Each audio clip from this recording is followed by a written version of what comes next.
নমস্কার, আমি দীপান্বিতা সরকার। সোহম শক্তি ট্যারোতে আপনাদের সকলকে স্বাগত।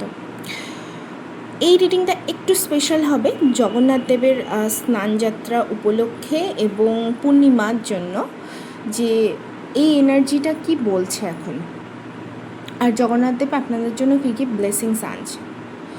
মূলত আপনাদের মধ্যে কিছু প্রশ্নের উত্তর খোঁজার তাগিদ হয়েছে।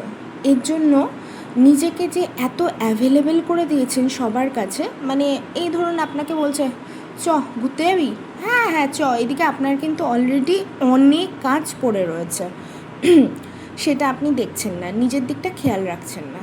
তো সেই দিক থেকে আপনাকে আগে প্রথমে তো একটা বাউন্ডারি ক্রিয়েট করতে হবে, মানে আমি এইটুকুনি সময় যাব বা যাব না, আগে আমার কাজ, যাবোটার মেন কথা না, আগে আমার কাজ, তারপরে আমি টাইম পেলে যাব, এটা করতে হবে। তাহলে আপনার ভিতরে যে বিচলিত মন মানসিকতার সৃষ্টি হয়েছে সেটা তাহলে ধীরে ধীরে কিন্তু ঠিক হবে। আর যদি বলি, আপনি খুব তাড়াতাড়ি না মানুষের থেকে ম্যানিপুলেট হয়ে যান, মানে যদি বোঝায় এই জানিস তো এই জায়গাটা ভীষণ ভালো, এদিকে আপনি কিন্তু অলরেডি জানেন জায়গাটা ভালো না, কিন্তু ও যদি 10 মিনিট বলে তাহলে কিন্তু আপনি ম্যানিপুলেট হয়ে যাবেন। এই মুহূর্তে কোনো ডিসিশন আপনি নিতে পারছেন না, তার জন্য কিন্তু আমাদের কিছুটা সময় একলা থাকতে হয়। কখনো নতুন ডিসিশন নিতে গেলে বা কোনো কিছু পদক্ষেপ তুলতে গেলে আমাদের কিন্তু একলা থেকে সেই জিনিসটাকে অবজারভেশন করতে হয়, পর্যবেক্ষণ করে তারপরে কিন্তু আমরা বুঝতে পারি যে আমাদের জন্য কাজটা ফেভারেবল হবে কি না আদৌ। তো আমি বলবো একটু নিজের মধ্যে থাকার চেষ্টা করুন, তাহলে যে এই বিচলিত মনটা একটু শান্ত হবে। নতুন কিছু অফার এলে আপনারা বুঝতে পারবেন, আমার মনে হচ্ছে নতুন কিছু অফার আসবে। তারপরে যে এনার্জিটাতে আপনি থাকতে চান, আমরা সবসময় একটা সুন্দর এনার্জিতে থাকতে চাই, তাই না? যে সব কিছু ঠিকঠাক হবে, বা ঠিকঠাক না থাকলেও একটা স্ট্রেংথ থাকবে, যেখানে আমি জানি যেই সিচুয়েশনই আসুক না কেন আমি লড়ে নেবো। এই স্ট্রেংথটা মানুষের মধ্যে থাকা ভীষণ জরুরি।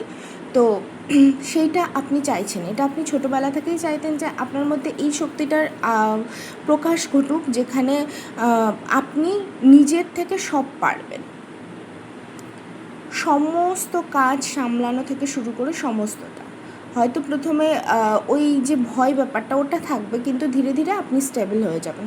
তবে আগে নিজের চারপাশে যে একটা ঘেরাটোপ তৈরি করতে হবে, এর বাইরে না আমি যাব, না কাউকে আমি আসতে দেবো, আমি এতটাই অ্যাভেলেবেল কেন হব যে কেউ আমাকে আমার সময়ের মূল্য দেবে না, এটা কখনোই করা উচিত না। আগে নিজের কাজ, তারপরে সকলেরটা।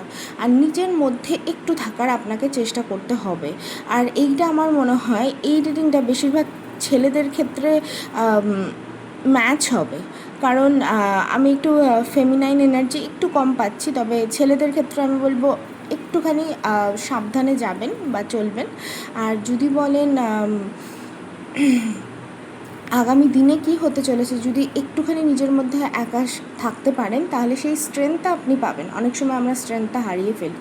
তো এই ছিল এই পূর্ণিমা স্নানযাত্রা উপলক্ষে একটা ছোট্ট স্পেশাল রিডিং। যদি রেজোনেট হয়ে থাকে তাহলে অবশ্যই ক্লেম করতে কিন্তু থ্যাংক ইউ ইউনিভার্স লিখতেই হবে আর শেয়ার করতে হবে। এইভাবেই কিন্তু এনার্জি এক্সচেঞ্জটা আমরা করি। আর কারোর পার্সোনাল রিডিং লাগলে অবশ্যই আমাকে মেসেজ করবেন। বাংলাদেশেও এখন আমি রিডিং প্রোভাইড করতে পারবো, অসুবিধা হবে না। ভালো থাকবেন।